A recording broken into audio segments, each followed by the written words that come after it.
Meus irmãos, a paz do Senhor. Para mim é um grande prazer estar aqui mais uma vez com os irmãos. A nossa finalidade aqui é compartilhar um pouco da palavra do Senhor nosso Deus, e nessa sequência estamos estudando a primeira carta do tão amado apóstolo Pedro.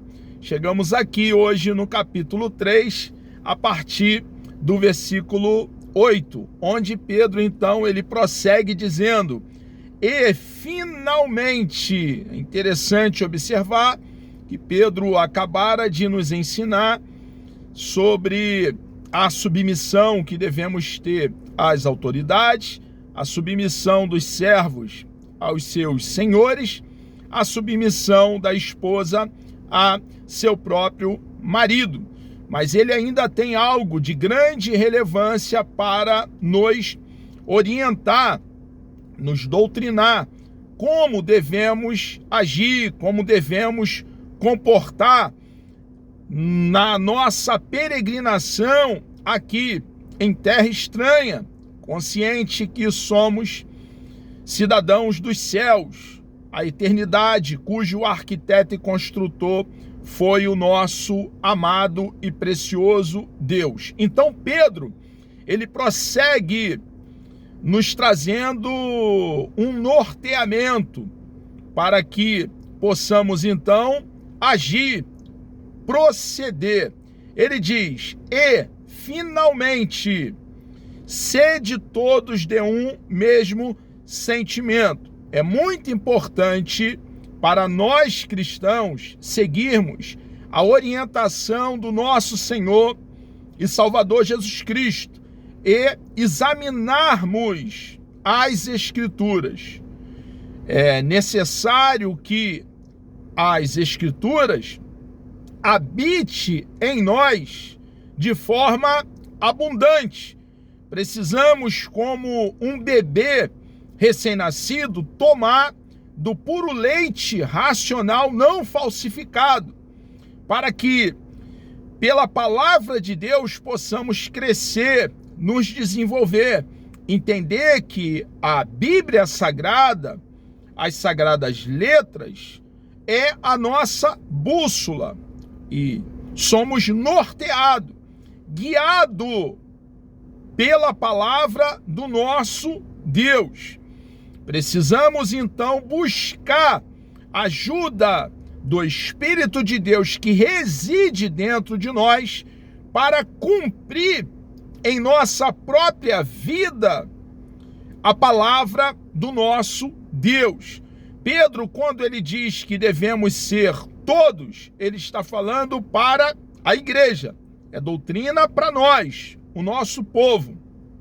De um mesmo sentimento, é necessário estudarmos a palavra de Deus para assimilarmos a sua verdade.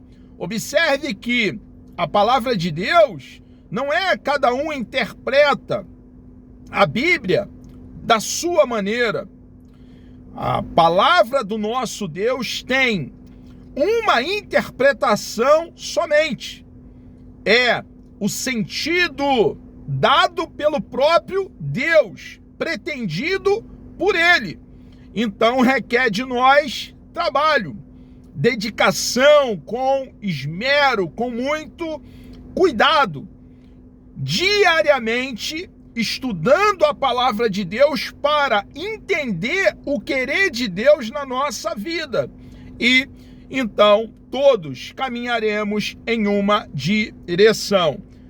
Finalmente, sede todos de um mesmo sentimento, compassivos. Nós cristãos precisamos ser compassivos, nos compadecer, sorrir com os nossos irmãos, com as vitórias recebidas da parte dos nossos irmãos, e quando os nossos irmãos estiver passando por dificuldade, por problema, sofrer com eles, chorar com eles. Ser compassivo é sofrer com nós precisamos, irmãos, estar juntos, unidos. E não há unidade fora da verdade. Precisamos entender o querer de Deus, a vontade de Deus para as nossas vidas. Sendo, como Pedro acabara de nos doutrinar, de um só sentimento e nos compadecer, amar aquele que está passando por dificuldade. Aqui é claro que Pedro está falando para a igreja, mas nós cristãos somos chamados para amar o nosso próximo, os nossos irmãos de fé e também todo ser humano. Nós não podemos passar de largo de um necessitado. O nosso padrão maior, o nosso referencial é o nosso Senhor e Salvador Jesus Cristo. Sempre que um necessitado, carente, se aproximou dele, ele ali estava pronto para atender, se compadeceu, sofreu com aquele que sofria. Então nós cristãos, é doutrina para nós, irmãos. Não é conceitos, ideias humanas, não é colocar na Bíblia o que a Bíblia não ensina, é arrancar, sacar do rolo sagrado das Sagradas Letras as suas doutrinas, as suas verdades. E o ensinamento do tão amado apóstolo Pedro aqui é que sejamos todos de um mesmo sentimento e que possamos ser compassivos. Observe, irmãos, que o Pedro que nos traz essa orientação é o mesmo Pedro afoito, muitas das vezes precipitado, bravo, colérico, iracundo. Quando o nosso Senhor e Salvador Jesus Cristo foi ali pego no jardim do Getsêmani e preso, Pedro colocou a mão na sua espada e arrancou a orelha do servo do sumo sacerdote, o Malco. Mas está claro aqui que aquele homem agressivo, precipitado, ele nasceu de novo. Ele passou pelo ato da regeneração. Houve uma mudança radical, completa na vida dele. Ele era totalmente, agora, uma vez regenerado, diferente do que foi um dia. É um exemplo para cada um de nós, irmãos. Nós cristãos precisamos tomar tempo para olhar para dentro de nós mesmos, fazendo uma autoavaliação e pedir a Deus ajuda para voltarmos ao caminho e cumprir a sua bendita e preciosa palavra. Então, temos aqui no apóstolo Pedro um homem regenerado, um homem que ali naquela faculdade que ele estava, no ministério público do nosso Senhor e Salvador Jesus Cristo, que durou 3 anos a 3 anos e meio, tendo Jesus como o mestre, ele foi forjado. E observamos, irmãos, que a despeito das suas muitas falhas, ter negado o santo nome do nosso Senhor e Salvador Jesus Cristo, ali com medo de ser preso também, ser pego, ele, com o passar do tempo, foi amoldado pelo Espírito de Deus. E temos aqui um Pedro que observamos por intermédio da sua doutrina apostólica, os ensinamentos que ele recebera da parte do nosso Senhor e Salvador Jesus Cristo. Observamos um homem que foi lapidado pelo Espírito de Deus, como você e eu devemos ser, irmãos. O fruto do Espírito crescendo, amadurecendo dentro de nós, formando em nós o caráter do nosso Senhor e Salvador Jesus Cristo. E, finalmente, sede todos de um mesmo sentimento, compassivos, amando os irmãos. Esse amor aos irmãos deve ser incondicional. Devemos amar, mesmo que cada vez sejamos menos amados. A orientação não é sermos amados, mas é amar a todos os nossos irmãos. Entranhavelmente misericordiosos e afáveis. Misericórdia é algo nosso. Nós recebemos muito da parte do nosso Deus. Misericórdia, amor, perdão. E o que recebemos da parte de Deus é a base que deve nos mover nessa mesma direção. Ter misericórdia, perdoar, ajudar, porque muito foi o que o nosso Deus fez por cada um de nós que cremos nele de todo o coração, não tornando mal por mal ou injúria por injúria. Eles estavam ali sendo duramente perseguidos. Observe que eles estavam dispersos naquela região da Ásia Menor, a atual Turquia. Estavam ali sofrendo perseguição pelas autoridades constituídas da época e por muitos que não aceitavam o cristianismo. Naquela ocasião, claro que o evangelho estava sendo pregado e muitos estavam abraçando a causa, mas outros também perseguiam os cristãos que ali estavam. E Pedro aqui, ele passa a ensinar a eles ali e a nós também como nos comportarmos quando os de fora do nosso arraial nos perseguir.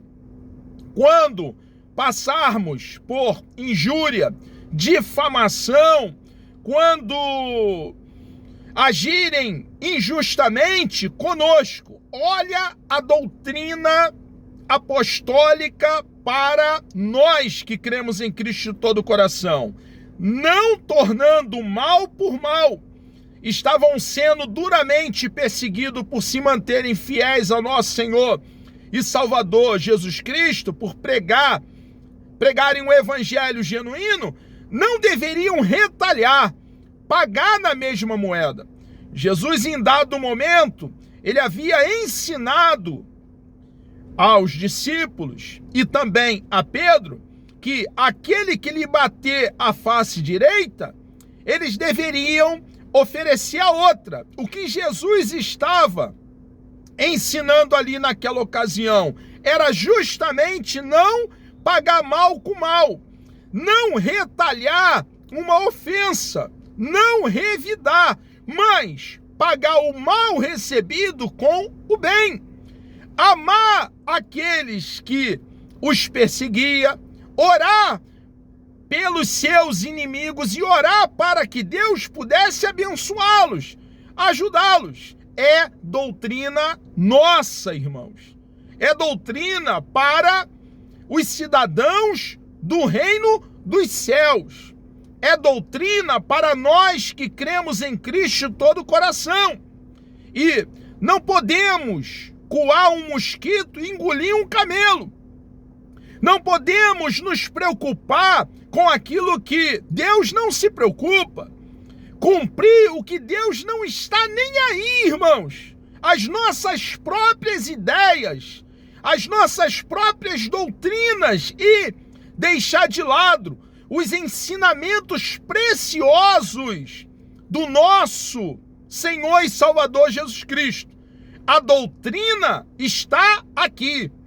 E olha o ensinamento que devemos, cada um de nós cristãos, cumprir. Desejá-lo, amá-lo e praticá-lo, não tornando mal por mal, ou injúria por injúria.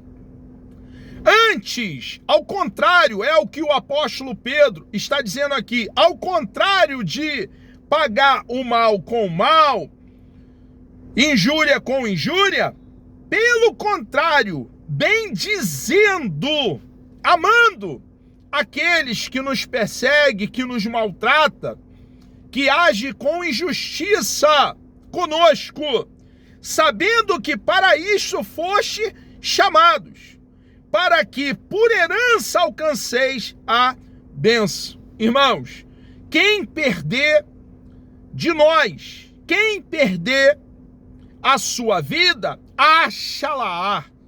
Muitos vão nos perseguir, muitos vão nos odiar por pregarmos a palavra de Deus com verdade, não com manobra, não adulterando o rolo sagrado, mas dando um corte reto com a adaga do Espírito. E Pedro aqui está orientando aos nossos irmãos e amigos ali no primeiro século e a nós hoje, igreja, que cremos em Cristo de todo o coração, no século 21, como devemos proceder. Deus, irmãos, Ele sim fará justiça no tempo dele. É um alerta para aqueles que praticam a injustiça, que são maliciosos, que traz a maldade dentro de si. Nem o povo de Deus, os descendentes de Abraão, de Isaque e de Jacó, quando desprezaram a Deus, quando viraram as costas para Deus, eles ficaram sem punição. Deus puniu o seu próprio povo. E é uma verdade calcada, respaldada, apoiada, fundamentada biblicamente. O profeta Jeremias, o profeta Isaías, pregando ali, profetizando ao reino do sul, as duas tribos, Benjamim e Judá, que estava nessa região sul. Quantas vezes eles trouxeram alerta, profetizando para o povo de Israel, o reino do sul, e eles deram de ombro, irmãos, até que os babilônios, na direção, sendo governado, liderado por Nabucodonosor, sitiaram Jerusalém, a capital do reino do sul, e foi um verdadeiro massacre. Irmãos, naquele momento da invasão babilônica, os babilônios eram a vara repreensora de Deus sobre o seu povo. Naquele momento, os babilônios eram o exército de Deus para trazer juízo sobre o seu povo. O que você está dizendo com isso, irmão Luciano? Se Deus não poupa o seu próprio povo, o que será do ímpio? É um alerta para aqueles que fazem a maldade, que agem de forma injusta. Deus, no tempo dele, não no meu, não no seu, ele coloca tudo nos seus devidos lugares. Algumas autoridades acham que ficarão impunes? Não ficarão. Mas quem irá fazer justiça não é você, minha irmã, meu irmão, não sou eu. É o juiz de toda a terra. Então, a doutrina para nós é não tornando mal por mal, injúria por injúria, Antes, pelo contrário, bem dizendo, sabendo que para isto foste chamados, para que por herança alcanceis a bênção. A bênção de que Pedro está dizendo aqui é a vida eterna. Irmãos, o nosso escopo, o nosso alvo maior, a nossa finalidade é passar toda a eternidade com aquele que proveu eterna salvação para nós. O nosso Deus é o nosso quinhão, a nossa porção, a nossa herança, o nosso galardão. E o evangelho que fala a respeito da pessoa do nosso Senhor e Salvador Jesus Cristo e da sua obra, deixa bem claro que Deus proveu o meio de desfrutarmos dele para sempre. Então, irmãos, precisamos estar consciente o que nós somos e por que estamos aqui. Fomos alcançados pela graça de Deus mediante a fé para cumprir a missão que nos fora dada pelo nosso bendito e precioso Deus. Amados, chegamos aqui ao término de mais uma exposição nessa carta tão preciosa do nosso tão amado apóstolo Pedro.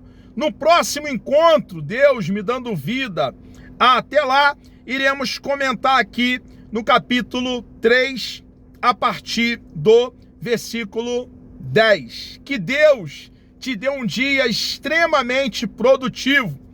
Vamos orar? Deus amado, louvamos e adoramos o teu nome.